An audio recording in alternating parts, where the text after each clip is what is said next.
Bueno, sí, terminamos con el estudio técnico. La tercera parte de la evaluación económica consiste en el estudio económico del proyecto. Básicamente acá lo que vamos a ver es toda la parte de ingresos y costos del proyecto. Todos los ingresos y todos los costos. Ya hablamos un poquito, ¿no? Bueno, Gladys ya la clase pasada que tiene digamos, los conceptos más teóricos quizás, conceptos más teóricos de costos y de ingresos. Habló también un poquito del flujo de fondos, que básicamente es lo que ahora vamos a hablar. Y bueno, vamos a ver entonces que lo que comentamos en estudio técnico, ¿se acuerdan cuando hablamos del tema del terreno, compra del terreno, ahí que se planteaba la primera gran inversión o costo, ¿no?, que había que asumir para el proyecto? Dijimos, o en ese momento comentamos que ese era el momento indicado para ver a través de una que se llama la cuenta del almacenero, ver de que la compra de ese terreno no asumiera más de la cuenta, en el sentido de que el margen positivo, favorable, digamos, de rentabilidad, fuera negativo, ¿no? Porque en ese caso no habría ninguna forma después de revertirlo. Entonces esa diferencia de ingresos y egresos nos daba un margen estático, digamos, ¿no? Porque era como decir, tomamos una foto ahora,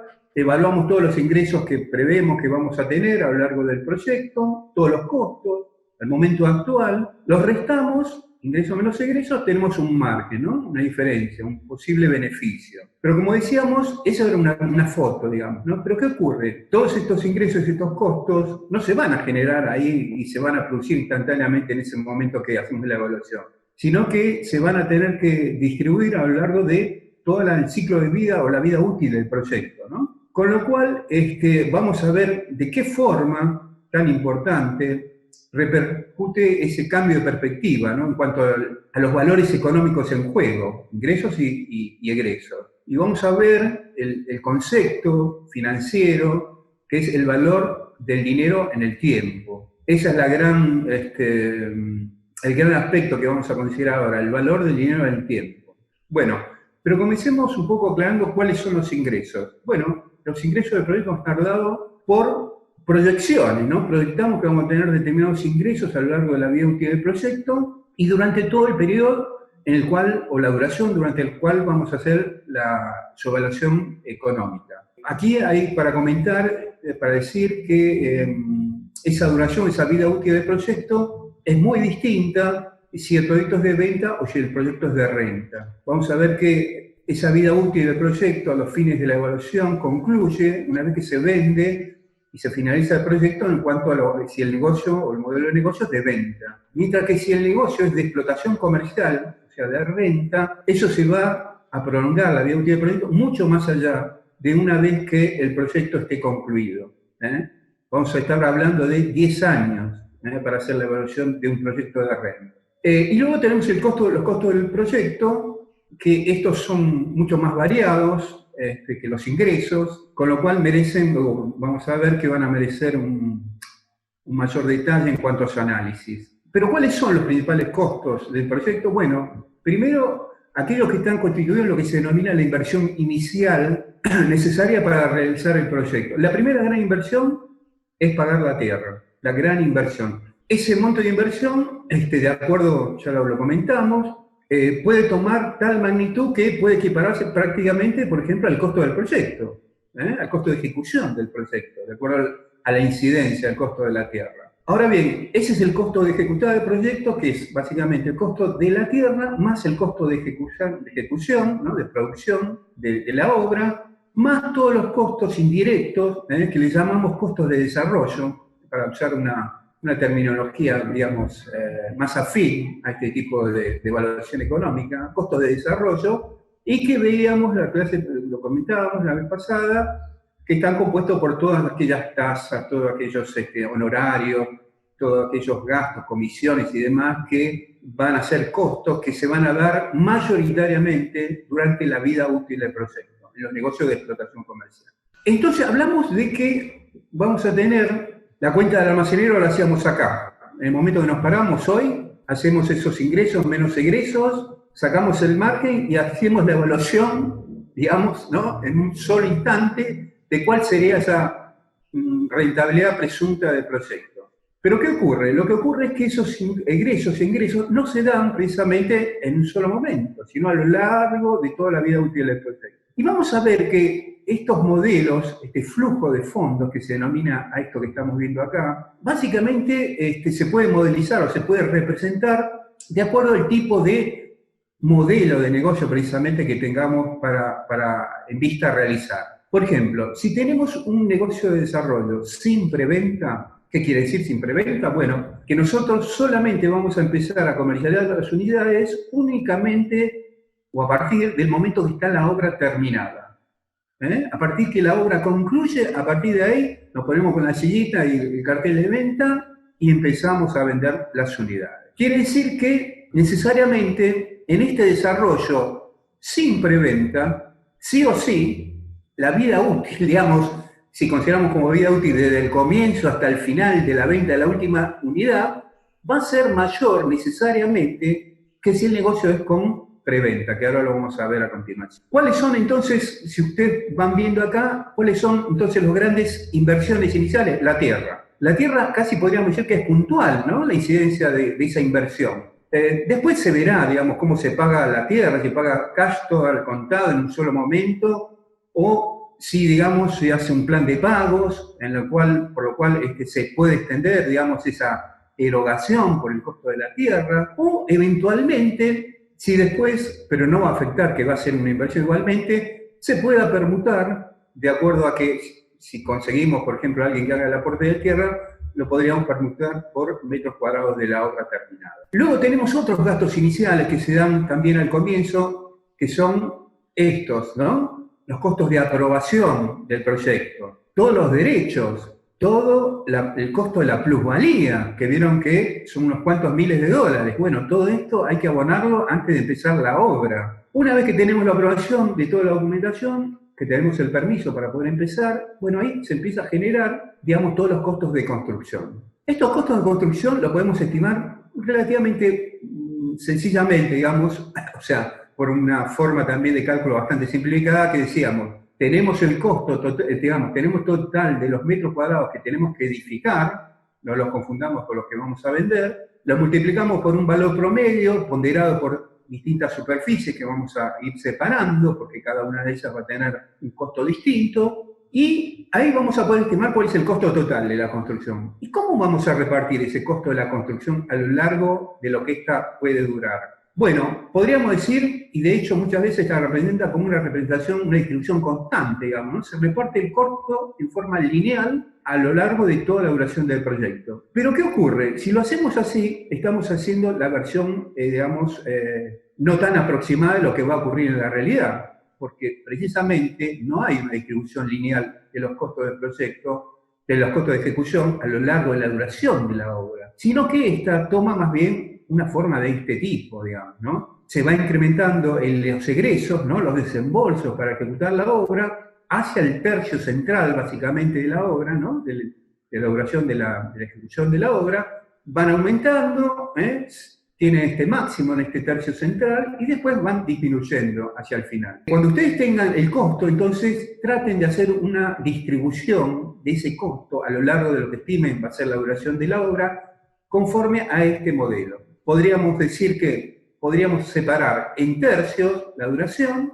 y podríamos decir que en el primer tercio podemos aplicarle un 25% del costo de ejecución. En el tercio central podríamos aplicarle el 50% del costo total de ejecución. Y en el último tercio le podríamos estar aplicando el 25% del costo de ejecución y de esa forma, si no va a ser exactamente así, estaríamos mejor modo representando cómo va a ser la forma de erogación de esos costos de obra. ¿Y por qué decimos ya en este momento que es importante ver cómo se distribuyen los costos y los ingresos y representarlo de la forma más fidedigna posible? Porque vamos a ver que la evaluación, cuando apliquemos el efecto, digamos, en el flujo de fondo de cómo se dan esto, todo esto va a haber que afectarlo por un factor que va a tener en cuenta el momento que se produce precisamente esa erogación o ese ingreso, además de una tasa, esa famosa tasa TEMAR de descuento. Entonces quiere decir que no da lo mismo que este costo se dé este momento, en este momento o en este momento, si es el mismo valor del costo, el mismo ingreso. Lo mismo que si el ingreso. No es lo mismo un mismo ingreso que se dé en este momento, que se dé en este momento, que se dé en este momento.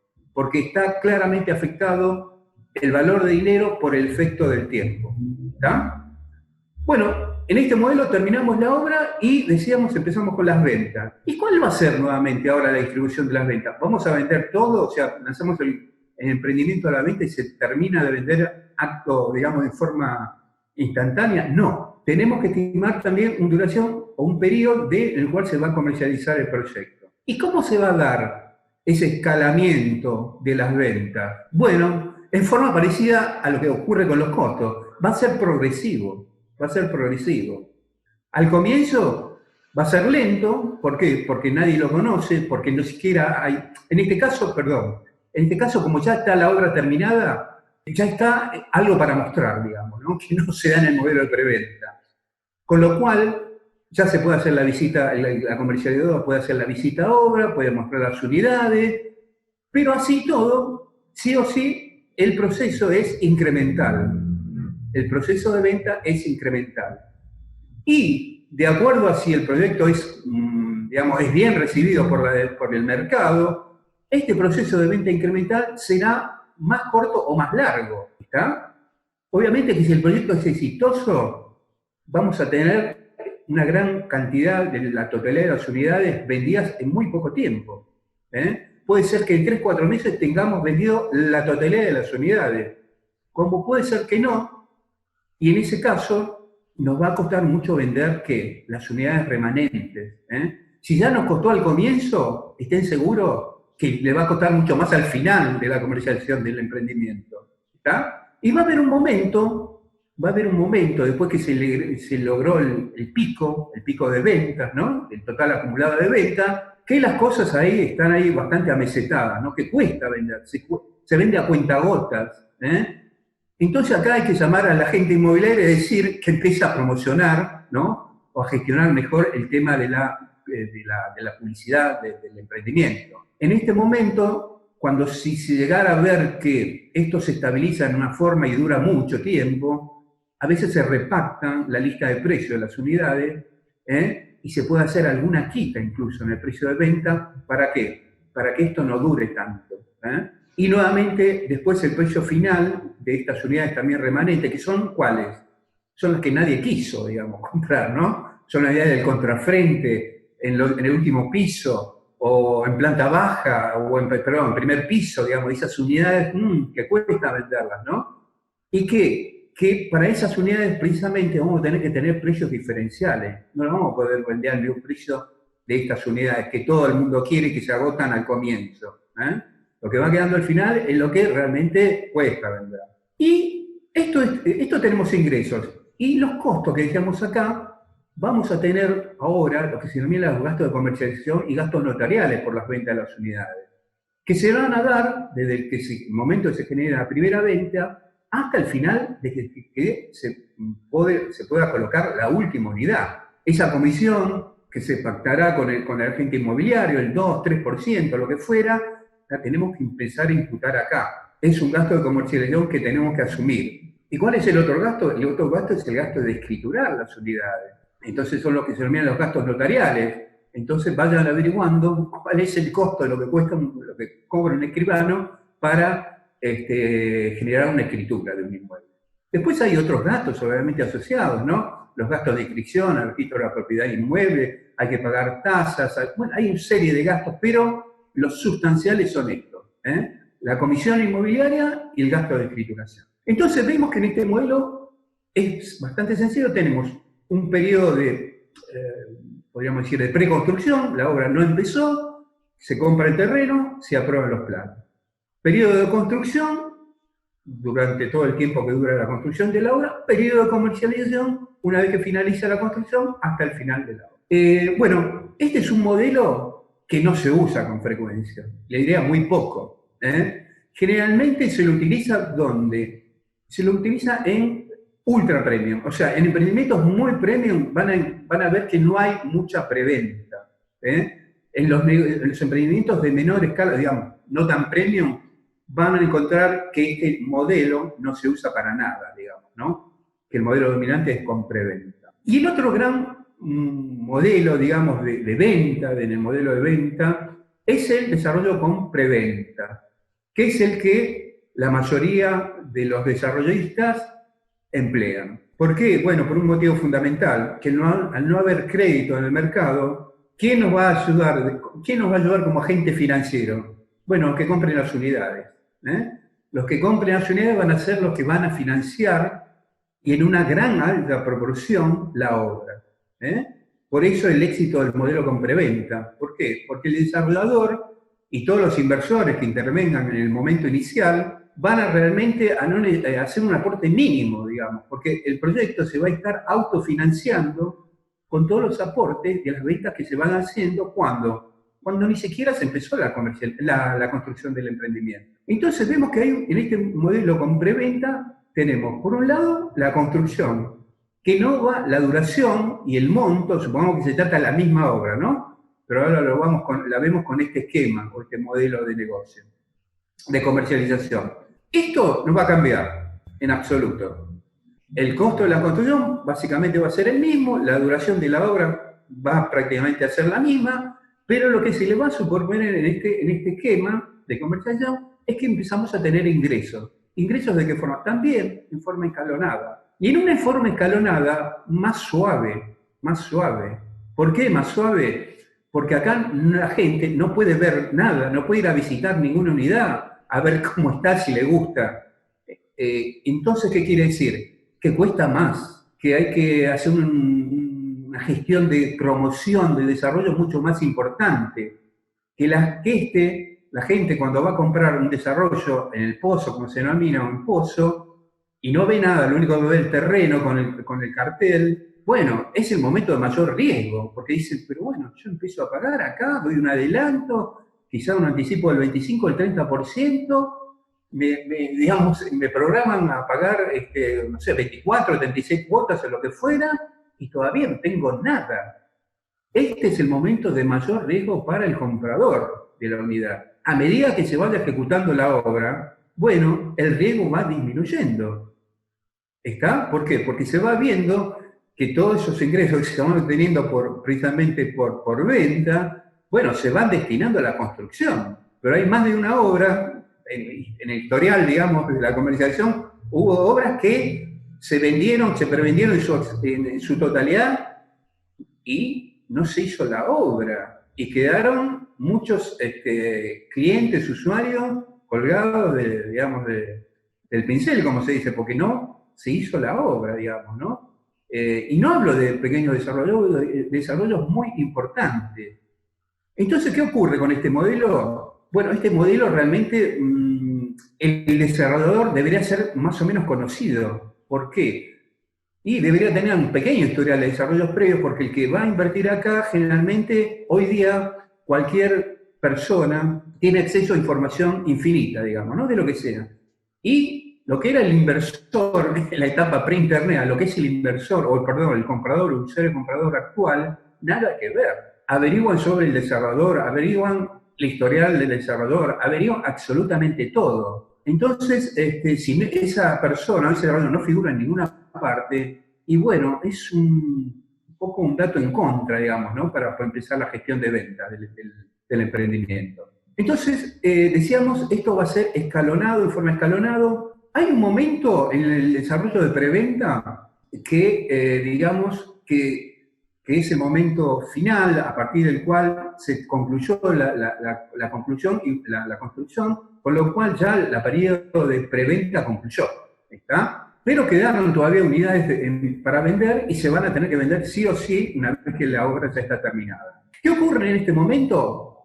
En este momento de la preventa, los precios a los cuales se venden las unidades son menores que los precios a los cuales se venden una vez que la obra está terminada. Y preguntarán, ¿por qué? Bueno, precisamente porque el que ya va a comprar en una unidad, en un edificio que ya está terminado, el riesgo que podríamos llamar de ejecución de obra y todos los riesgos asociados a esto, ya no está, ya no existe. Entonces quiere decir que ese comprador de esa unidad no tiene ese riesgo, por lo cual se le puede cargar un poco más en el precio de lista de la unidad que va a comprar, un valor mayor precisamente por eso, porque ya no tiene que lidiar con el riesgo de ejecución de la obra.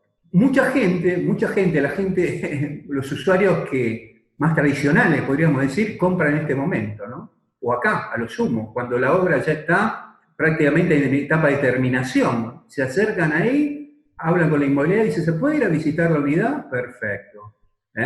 Los usuarios, digamos, o la demanda potencial, digamos, más tradicional, más conservadora, va a comprar acá, lo va a comprar acá. ¿Acá quién va a comprar? Acá van a comprar los inversores. ¿Se acuerdan cuando decíamos que había una demanda mixta, usuario-inversor? Bueno, acá está, al comienzo de todo, el usuario-inversor. El usuario que compra como una inversión, como una unidad para después venderla, retenerla o alquilarla, digamos, ¿no? O venderla por el proceso de mayoración de precio que va a lograr una vez que esté terminada la obra. La conserva y sabe que el precio va escalando y la vende en este momento y se hace con la diferencia.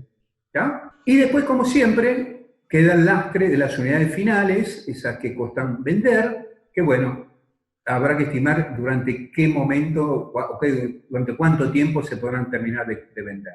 A diferencia del modelo anterior, en este los gastos de comercialización y notarial comienzan desde el comienzo de la obra, por el periodo de preventa, hay que empezar a hacer los boletos de compra-venta, y concluyen hasta el final, cuando se hace la escrituración de las últimas unidades terminadas. Entonces tenemos claramente acá en este periodo, en este formato tenemos un periodo de preventa, un periodo de preconstrucción, perdón, básicamente que no se modifica con respecto al modelo de venta de unidades terminadas, un modelo de construcción más comercialización, los dos juntos, combinados, y un periodo posterior que va a existir siempre de comercialización. Bueno, este es el formato más usual que van a encontrar en el mercado cuando no se cuenta con ninguna fuente externa o gente externa que pueda prever financiamiento para la obra. Y después tenemos los negocios de renta, ¿no?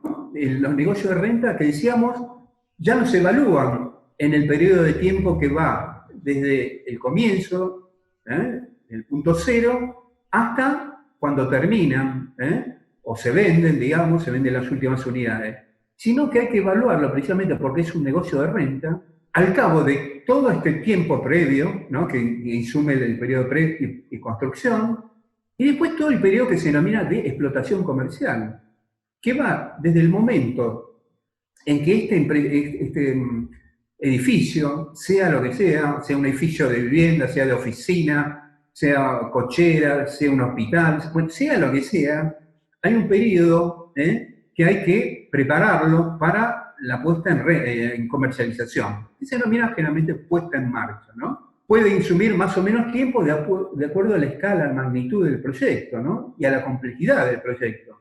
Obviamente que hacer una puesta en marcha en un edificio como el que tienen ustedes, no va a demandar el mismo tiempo que poner la puesta en marcha de un edificio de igual magnitud de oficinas o hotel o lo que fuera. Y una vez concluido ese periodo de puesta en marcha, comienza lo que se denomina, propiamente dicho, el periodo de operación comercial.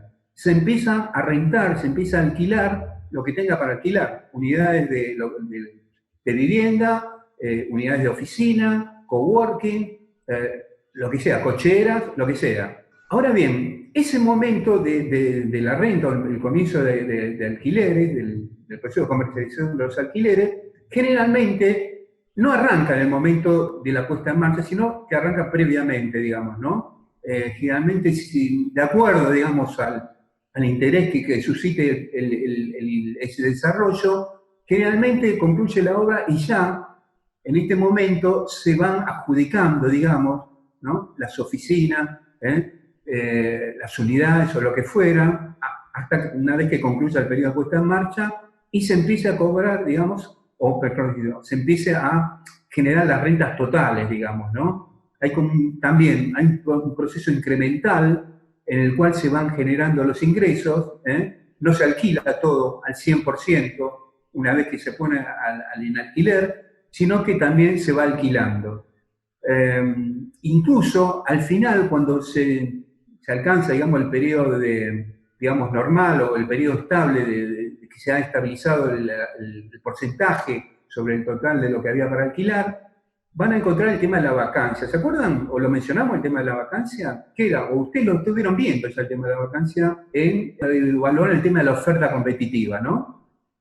¿Qué era la vacancia? Bueno, la vacancia es ese porcentaje variable, de acuerdo al tipo de emprendimiento, de que queda sin alquilar, sea en unidades, por ejemplo, sea en metros cuadrados de oficina, sea en lo que sea, siempre queda un remanente que generalmente no se alquila. ¿O por qué? Bueno, por varios motivos, porque no se consiguió, digamos, precisamente alquilarlo, o porque no se renovaron los contratos que estaban en ejecución, vencidos los contratos, no se pudieron renovar, o lo que fuera el motivo. Siempre vamos a encontrar que no vamos a estar al 100%, nunca vamos a estar al 100% en el alquiler de la renta de las oficinas.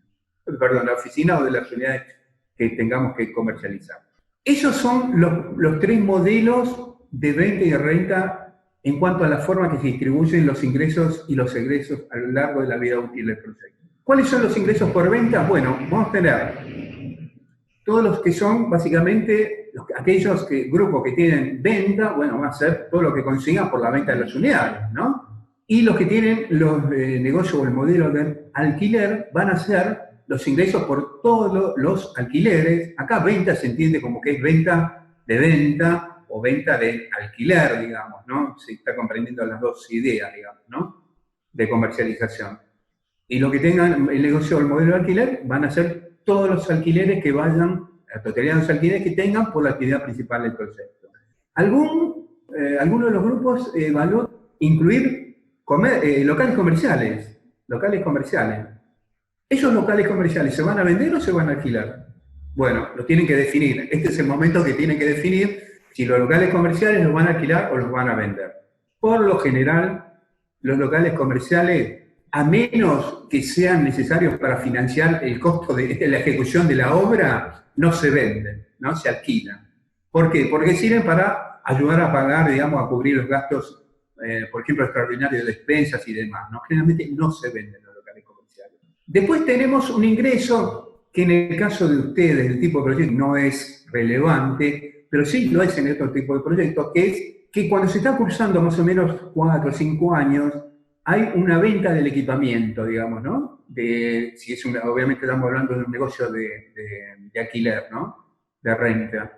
Entonces, ese equipamiento, bueno, tiene un valor de rezago, pero lo tiene, entonces se va a renovar una parte de ese equipamiento, se va a pagar, digamos, va a haber una inversión por reequipar a las oficinas o lo que fuera, y se va, como en contraprestación, va a haber un ingreso, no muy importante, pero lo va a haber por la venta de ese equipamiento que se va a deshacer. Y aquí sí está el otro ingreso importante para quienes tienen el modelo de renta, ¿no? De negocio de renta, que es lo que se denomina el valor residual del proyecto al final de la vida útil. Este sí es un valor importante que puede hacer la diferencia en cuanto a la rentabilidad final del proyecto.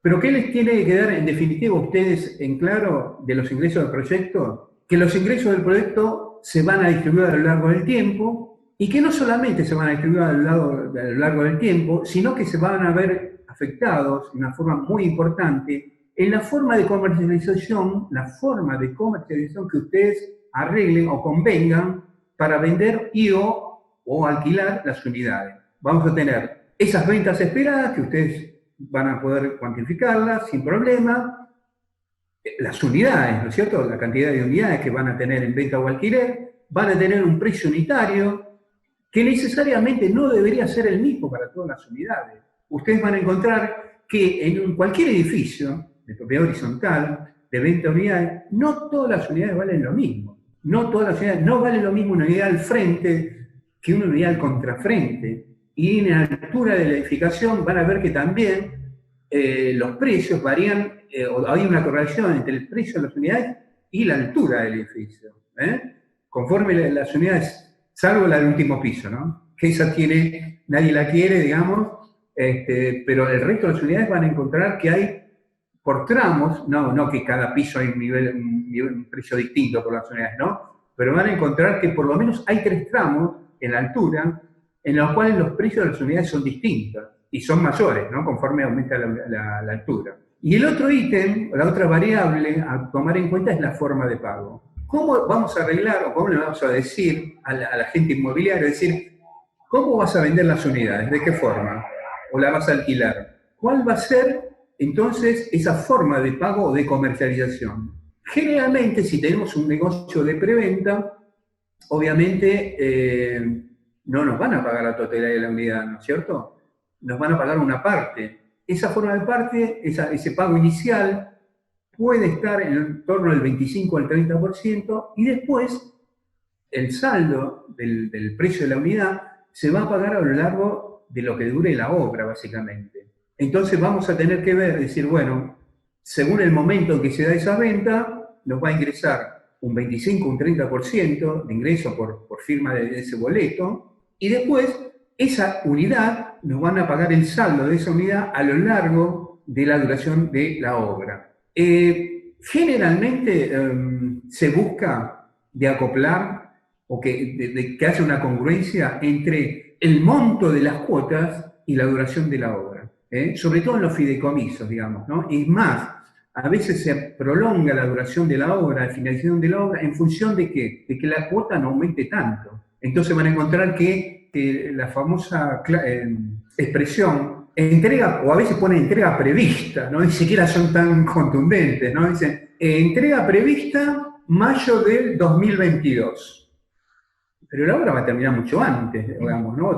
Podría terminar mucho antes, digamos. Bueno, pero todo eso se debe adecuar precisamente a esa modalidad de comercialización de forma tal que ese monto de las cuotas, digamos, no sea tan elevado si el proyecto se constriñe mucho en cuanto a su duración, digamos, ¿no? Así que esto tómenlo en cuenta. Los ingresos por proyecto son función de la cantidad de unidades, del precio de las unidades, que hay que diferenciarlo por el tipo de unidades que vamos a tener en venta, básicamente en cuanto a su ubicación en el emprendimiento, y por la forma de pago. Bueno, no es el caso que ustedes tienen que desarrollar, pero para hablar en términos generales, para que se lleven el concepto general, siempre en un negocio de renta hay que establecer precisamente lo que se denomina la capacidad máxima, ¿no?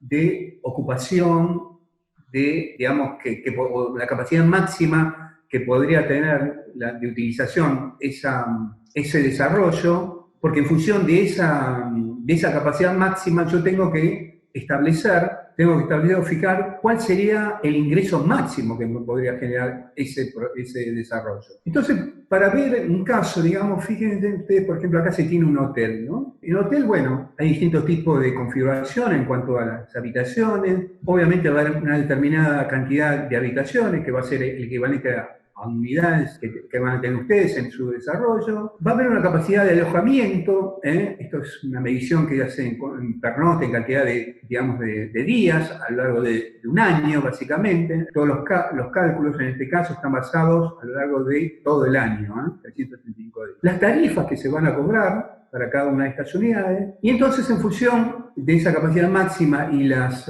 tarifas que voy a cobrar, voy a tener unos ingresos para cada una de estas unidades, de este tipo de estas tipologías, ¿no? En este caso de hotelería. La sumo y voy a tener el total de ingresos que me podría generar, ante una hipótesis del 100% de ocupación, este desarrollo hotelero. Entonces puede ser un hotel, puede ser un edificio de oficina, puede ser un coworking. Siempre tengo que determinar cuál es la capacidad máxima de ingresos que me puede generar esta, que no va a ser necesariamente los ingresos que voy a tener en la realidad. En la realidad no existe que yo pueda permanentemente, a lo largo de cada minuto de la vida útil de ese emprendimiento, lograr el máximo de ingresos. Van a ver que eso es imposible. Tomemos otro caso, para un edificio de coworking, ¿no? Y ustedes van a ver que en un edificio de coworking, la estructura, digamos, o los tipos de espacios que tenemos en el coworking, básicamente son de 3 tipos, ¿no? Tenemos oficina, tenemos que se denomina espacio de trabajo y tenemos las salas de reuniones. De acuerdo al tipo de configuración, yo le puedo dar mayor o menor preeminencia a cada uno de estos espacios, digamos, ¿no? Va a ser en función de mi diseño, va a ser en función del estudio de mercado y de lo que haya visto en el estudio de mercado en cuanto a qué es más requerido de todo esto. Y en función de eso, le daré una preeminencia mayor o menor a cada uno de estos tipos de espacios. Después tengo que, nuevamente, verificar, cuantificar qué es lo que voy a poder ofrecer. Por ejemplo, lo que serían metros cuadrados en el caso de oficina, lo que serían metros cuadrados en cantidad de espacios de trabajo, y lo que sería metros cuadrados en cantidad de oficinas, por ejemplo, ¿no? En salas de reuniones, perdón. Y después el tema de los precios. No puedo agarrar y poner una tarifa única para todo. Tengo que saber cuánto se paga en el mercado por una oficina, por ejemplo, por alquiler de una oficina. Entonces voy al estudio, hago un estudio de relevamiento de oferta competitiva y veo que están cobrando, por ejemplo, $25 el metro cuadrado. Voy a un espacio voy a averiguar cuánto a través de del estudio de mercado, cuánto se está pagando por un espacio de trabajo. Y veo que ese espacio de trabajo se está pagando a raíz de, por ejemplo, $30 el metro cuadrado. Y después tendría que averiguar, como esto va a ser un uso puntual, cuánto se podría cobrar el alquiler de una sala de reuniones. Pero la sala de reuniones tiene un uso eventual, no un uso permanente. Entonces, ¿cuál sería la otra tasa, digamos, monetaria que podría aplicarle? Bueno, sería el alquiler por hora, en dólares por metro cuadrado. Entonces hago un estudio de la oferta competitiva y veo y observo que las salas de reuniones se están alquilando a raíz de $2 el metro cuadrado por hora. Entonces, bueno, una vez que tengo esta tablita con todos estos valores, puedo nuevamente determinar cuál sería el ingreso potencial máximo funcionando todo esto al 100%. En este caso, fíjense que hay que hacer alguna hipótesis adicional por considerar, por ejemplo, que la sala de reuniones se va a alquilar no permanentemente, sino una determinada cantidad de horas por mes, por día, perdón, y a raíz de una cantidad de X también de días al mes, digamos, ¿no? Entonces esto ya lo tengo que prever en este cálculo, porque si no sería un demente si digo que la sala de reuniones está permanentemente ocupada, digamos, ¿no? Y esto no es así, es lo que menos se ocupa precisamente en un espacio de coworking, la sala de reuniones. Bueno, y determino de esa forma cuál es el ingreso potencial máximo al 100%. Para este caso, un edificio de coworking. Vayamos y nos acercamos ahora sí al negocio de ustedes, ¿no? Al negocio de vivienda multifamiliar. En este caso, lo que tenemos, y lo que vamos a ver en este ejemplo, es un negocio de venta. Tenemos tipología de las unidades, 2 y 3 ambientes. He visto con mucho agrado que la mayoría perfiló bien el proyecto desde el punto de vista del tipo de unidades que hay que ofrecer. Todos vieron y todos mostraron que básicamente la tipología dominante es el 2 ambientes. Todos tuvieron claro esto y es muy bueno, ¿no? ¿Por qué? Porque fíjense en que uno podría, a piacere, digamos, decir, bueno, voy a poner 1, 2, 3, 4 ambientes, vamos a poner tantas unidades de cada tipología, sí, pero no. Si yo tengo del estudio de la oferta, del estudio de la oferta, de que mayoritariamente, tanto en venta como en alquiler, la tipología dominante es 2 ambientes, entonces en mi proyecto, en mi diseño, tengo que darle mayoritariamente un peso importante o mayor precisamente a la tipología de 2 ambientes, que este no es el caso, por ejemplo, ¿no? Perdón, este es el caso, porque fíjense, acá de 2 ambientes se dice que este emprendimiento va a tener 30 unidades, y de 3 ambientes, 20 unidades, ¿está? Y siempre, por lo general, nos hacen bloques, edificios de propiedad horizontal, con un solo tipo de tipología. Esto lo están padeciendo, por ejemplo, algunos que, ante el furor, por ejemplo, los monoambientes, hicieron edificios enteros de monoambiente. Cuando hace unos años atrás, 7 u 8 años atrás, se daba que todos los permisos de obra iban para monoambiente, bueno, todo el mundo construyó monoambiente. Se saturó, recontra saturó el mercado, y hoy el precio precisamente de los monoambientes, en la mayoría de los casos, salvo algunos sitios exclusivos, tuvo que pagar esa sobreoferta y lo cual hubo una especie de guerra de precios que hizo mucho mal. Y además hizo mucho mal ¿en qué sentido? En que ya hay una sobreoferta de monoambiente en general en el mercado.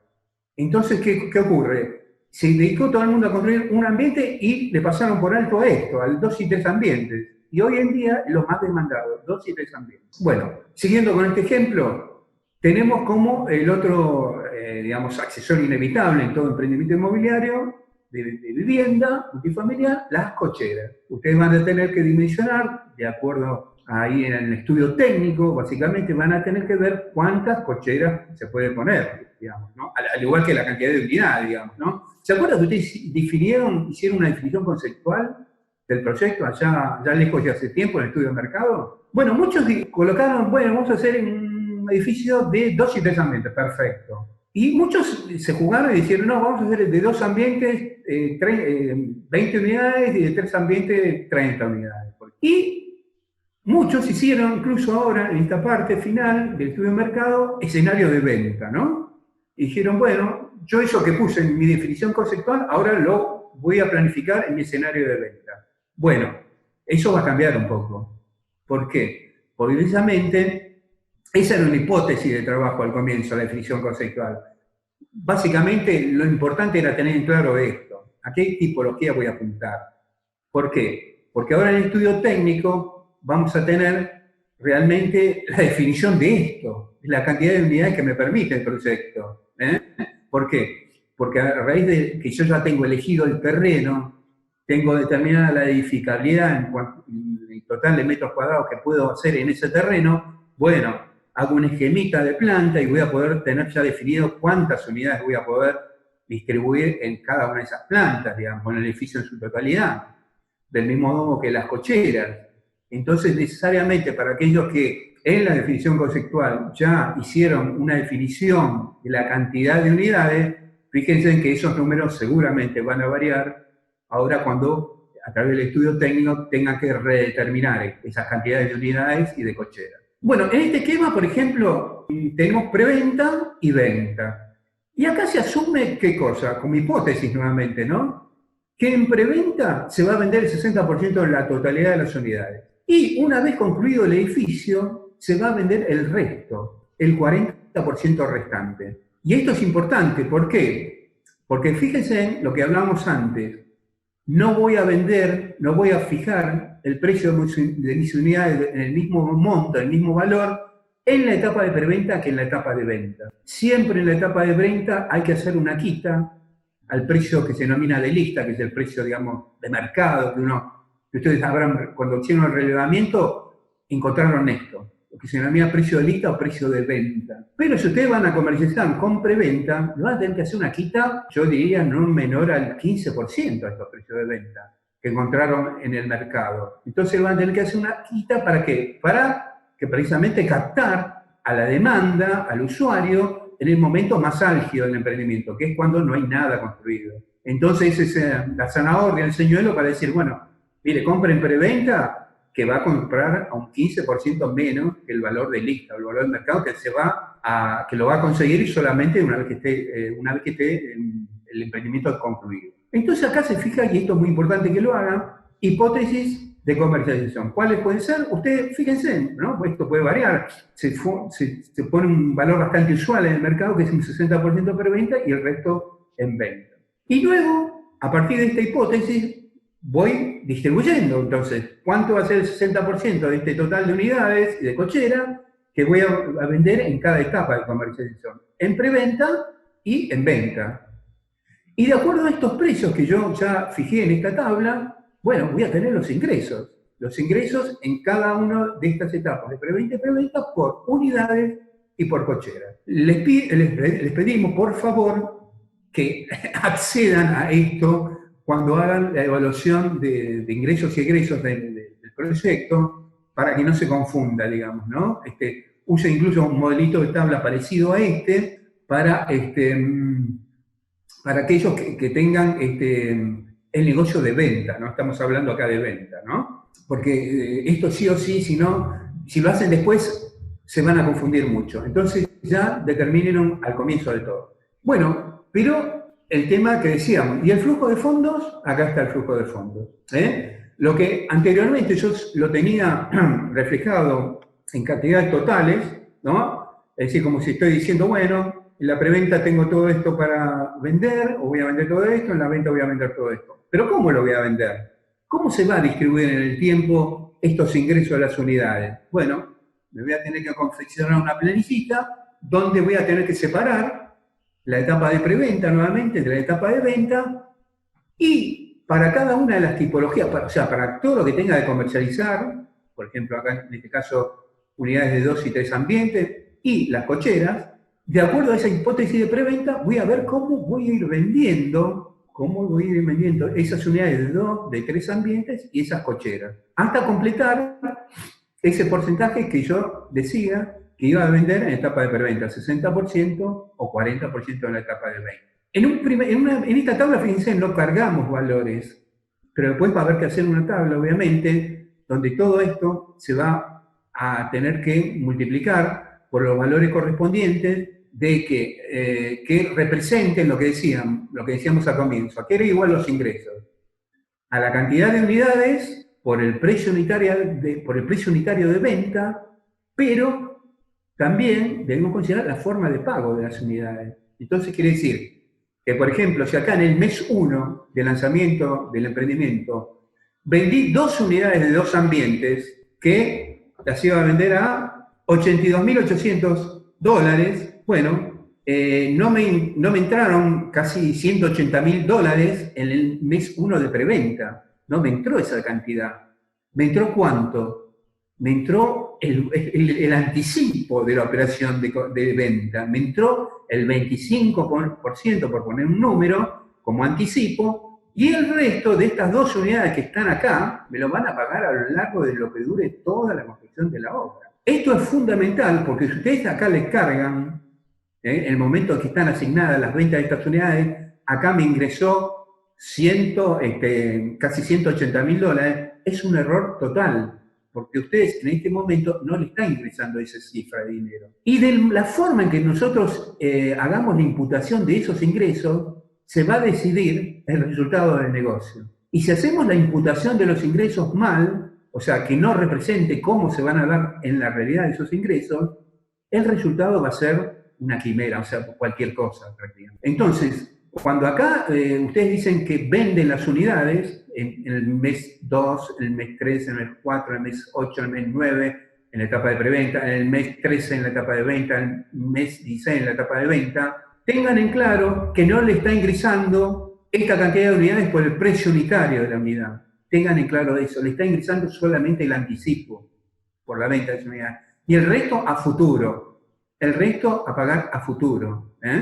Por la cantidad de unidades, por la cantidad o la forma de comercialización que ustedes hayan convenido. Bueno, este es el esquema, lo que sería el flujo de venta, o mejor dicho, el escenario de ventas esperadas. ¿Ven acá arriba? Ventas esperadas. ¿Cuál es mi hipótesis de comercialización para mi emprendimiento? Esta. Fíjense acá una cosa. Al comienzo decíamos que era incremental, digamos, ¿no? Fíjense que uno tiene que tener en claro, digamos, cómo se va a dar el desarrollo de las ventas, el emprendimiento. Acá, esto yo les diría que no está muy bien. Decir, todos los meses en la etapa de preventa vendo 2 unidades de 2 ambientes. No. ¿Por qué? Porque ¿se acuerdan que mostramos esos modelos de flujo de fondo? ¿Cómo se daban? Se daban en forma incremental, ¿recuerdan? Acá se representa todo en esta forma más bien plana de venta, ¿no? De venta plana, constante, para simplificar, digamos, las cosas, ¿no? Sobre todo para mostrar, digamos, cosas sencillas desde el punto de vista cuantitativo. Pero si ustedes tuvieran que poner realmente cómo se delinean las ventas, ustedes deben decir, bueno, puedo vender en el mes 1, en preventa, 2 unidades. En el momento 2, en el periodo 2, en el mes 2, no, debería cargar que vendo más de 2 unidades, ¿no? Podría vender 3 unidades, por ejemplo. Y así, ir en forma progresiva, ir aumentando en forma paulatina, porque precisamente esa va a ser la forma en que se va a ir dando el desarrollo de las ventas. Al comienzo va a costar vender, pero después, a medida que las ventas tomen ritmo, se va a empezar a mayorar, digamos, el porcentaje de venta que venda a futuro, digamos, ¿no? Así que bueno, tómelo también en cuenta eso, que las ventas comienzan al comienzo, digamos, del desarrollo, cuestan y después se van aumentando, ¿no? Progresivamente. Bueno, acá está hecho para alquiler de oficina, pero vamos a convertirlo, reconvertirlo como si fuera esto el negocio perdón, el proyecto que tienen. Decíamos que había que determinar siempre, sí o sí, en un negocio de renta, cuál es el potencial de ingreso absoluto, total, el 100% que puede generar ese desarrollo, el 100%. Y acá entra a jugar contra ese 100% de capacidad absoluta el tema de la vacancia. Cuando se empieza a alquilar, ustedes terminaron la obra, listo, tienen 60 unidades para alquilar, de 2 o 3 ambientes, supongamos. Más tienen otras 30 cocheras, bárbaro. ¿Cómo se empieza a dar el desarrollo del alquiler de esas unidades? Bueno, tengo que tener ante todo la obra terminada. Tengo que tener ante todo la obra terminada. Entonces, ¿cómo se va dando eso? Bueno, se va dando que al comienzo yo voy a alquilar, no voy a alquilar el 100% el momento, el día 1, digamos que esté a la venta o a la comercialización del emprendimiento. No voy a alquilar una parte. Voy a alquilar, por ejemplo, en el primer año el 70%. Estos son años, ¿no? A diferencia de lo anterior que eran meses. En el primer año puedo decir que, por ejemplo, mi vacancia va a ser del 30%. ¿Qué quiere decir vacancia del 30%? Que solamente tengo alquilado el 70% de las unidades. Bien. Supongamos que esa es mi hipótesis. Año 1, 30% de vacancia. Mi hipótesis tiene que ser necesariamente también de tipo incremental en cuanto a que voy a ir alquilando cada vez más, ¿no? A medida que pasa el tiempo. Entonces, puedo decir, año siguiente, en este caso sería año 4, porque, bueno, arranco del momento 0 de la obra, pero el año 2 de la comercialización aumenté, mejoré o sea, disminuí mi vacancia. Tengo ya un 75% de la totalidad del emprendimiento alquilado. Y el año 3 del inicio de la comercialización, bueno, todavía puedo decir que ya mejoré y ya tengo, por ejemplo, el 80% de mi emprendimiento alquilado. Y así se puede ir escalando. Acá hay una gran diferencia, y ahora sí hay que marcarlo para que no se confundan, que esto es oficina. Lo que tienen ustedes son vivienda. Entonces, ¿qué quiere decir? Que las vacancias no van a ser, porque este modelo está tomado para lo que se da en un negocio de oficina precisamente, y estas son el tipo de vacancias usuales que presentan en un edificio de oficina, a lo largo de los años, digamos, ¿no? Hasta llegar a un momento que llega al 10% de la vacancia en el cual se estabiliza. Por ejemplo, si alguna vez hace un emprendimiento de oficina, y tiene que ver el dato de la vacancia, va a encontrarse que la vacancia está entre el 7 y el 10%. Entonces, acá siendo un poco pesimista, ponemos el 10. Y me quedo con el 10% para el resto del tiempo. En el caso de ustedes, como tienen un edificio de viviendas, de home office, que va a ser muy exitoso, estas vacancias tienen que ser sustancialmente menores. Sustancialmente menores. Yo diría que si no en el año 1 del comienzo de la comercialización, en el año 2 ustedes tienen que estar en el 95% de la alquiler. Les puede quedar una o dos unidades en alquiler que no las pueden comercializar, pero no más de eso. Con lo cual, la velocidad que ustedes van a tener para comercializar las unidades va a ser mucho mayor, ¿está? Que este modelo que se presenta acá para oficina. Yo diría que podrían tomar año 1, 90%, año 2 podrían tomar 90%, año 3, 95%, y se podrían quedar, porque siempre hay que quedarse con un porcentaje de vacancia, como un colchón de seguridad incluso, ¿no? Que hay algo que ahí que está, que no se puede comercializar o alquilar, un 5%. Se podrían quedar con un 5, 10% a lo sumo del total de las unidades que no van a poder alquilar y que van a estar en estado de vacancia permanente. Un 10%, un 5, un 10% del total de las unidades que no las van a alquilar y por lo tanto no les van a generar ingresos, no van a tener ingresos. Y fíjense entonces qué ocurre acá, ¿no? Tenemos lo que se va generando.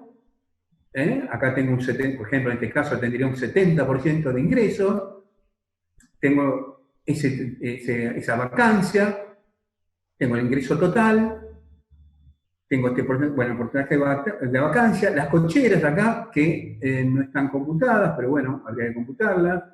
Generalmente también las oficinas se alquilan con cocheras incluidas. Me parece que por eso acá no se las incluyen, ¿no? Pero generalmente cuando se alquila una oficina, se alquila ya con las cocheras que hay disponibles en el emprendimiento. Esto nos daría, bueno, el ingreso potencial y luego el tema del valor residual. Este valor residual, ven acá, yo voy a tener un ingreso que se denomina valor residual al fin, año 10 del desarrollo o de la vida útil del proyecto.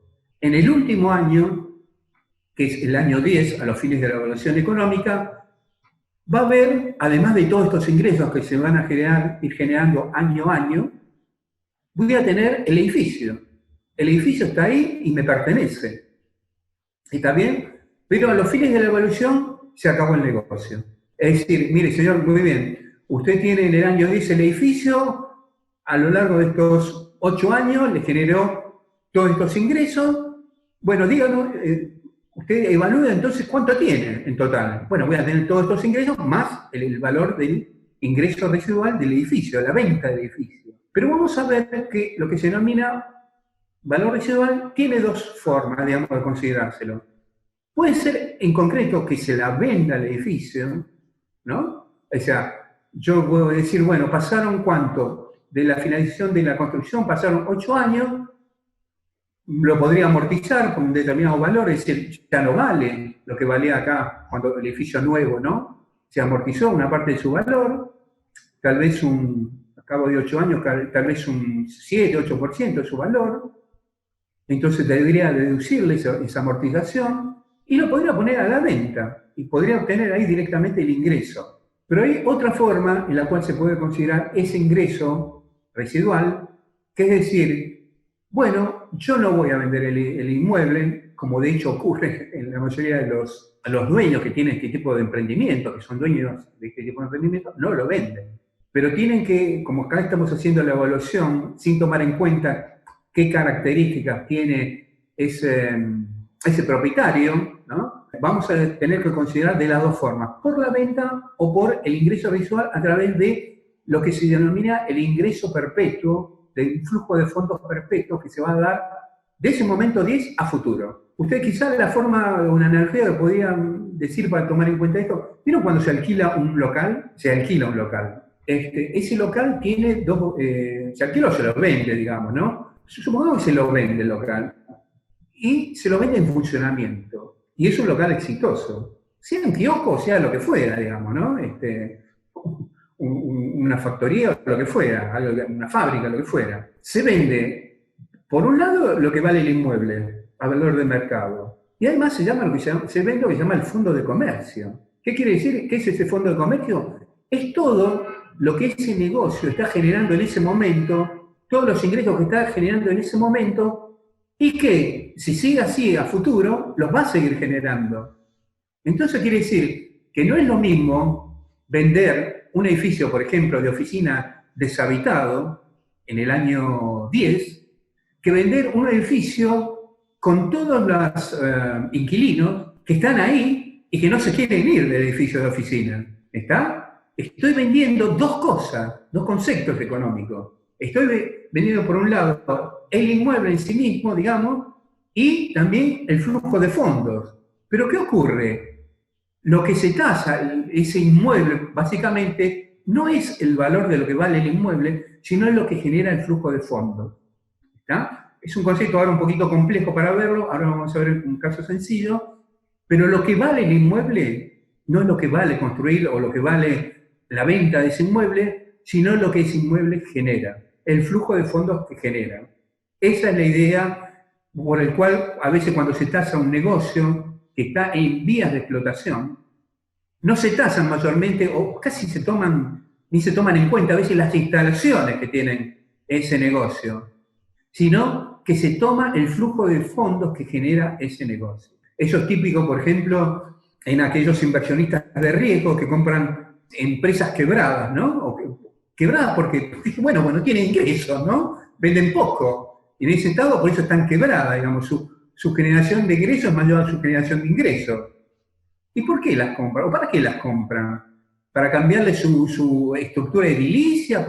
No, para poner básicamente una estructura, un management, una administración que revitalice el negocio, que genere venta, y después lo que hacen es venderla con esa estructura nueva de venta, de lo que han podido generar como diferencial de venta. Ese es el kit de la cuestión. Y esa analogía se aplica acá. Si se evalúa ese ingreso residual al fin de la vida útil, desde el punto de vista del flujo de fondos, el edificio no vale lo que vale construirlo, sino vale por lo que genera, por lo que tiene adentro, por todo lo que está generando como flujo de ingresos. Y acá lo vamos a ver con un caso concreto, ¿no? Para que después cuando hagan el cálculo lo vean clarito.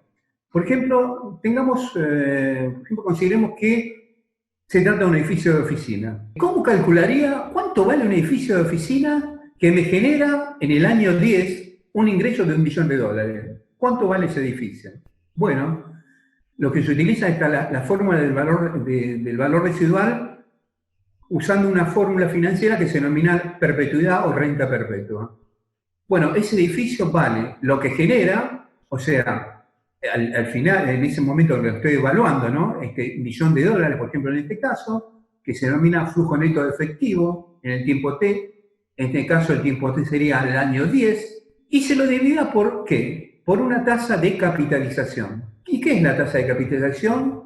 ¿Cuál es la renta nominal que genera ese negocio? Por ejemplo, decíamos, y para no irnos del tema de oficina, la renta básicamente de un negocio de oficinas, el alquiler, digamos, de un espacio de oficina, genera una renta entre el 8 y el 10%. Quiere decir que si yo divido ese flujo de fondos, de todo lo que tengo ahí alquilado, por esa renta de lo que genera ese negocio, no otro, el negocio de oficina, bueno, divido esto por esto y me va a dar $10 millones. Bueno, el valor residual de ese edificio es de $10 millones. El edificio puede valer mucho más o mucho menos. Mucho mejor, obviamente, si el edificio vale menos, digamos, ¿no? ¿Por qué? Porque básicamente quiere decir que tengo un negocio espléndido.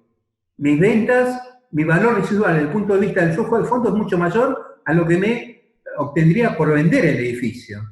Caso contrario sería si yo hago el valor residual y digo, mira, sí, pero ¿sabe qué? Viene un tasador y me dice, ¿sabes cuánto vale tu edificio? Así, ¿no? Como lo tenés, funcionando y todo, $10 millones. No, pero perdonadme, la estructura edilicia de este edificio vale $15 millones. Bueno, ese es el problema que tenés, digamos. Si vos lo querés vender en funcionamiento, vale esto, vale 10, no vale 15. Entonces, ¿cuál es la opción que se le plantea a este propietario de este edificio? ¿Qué hago?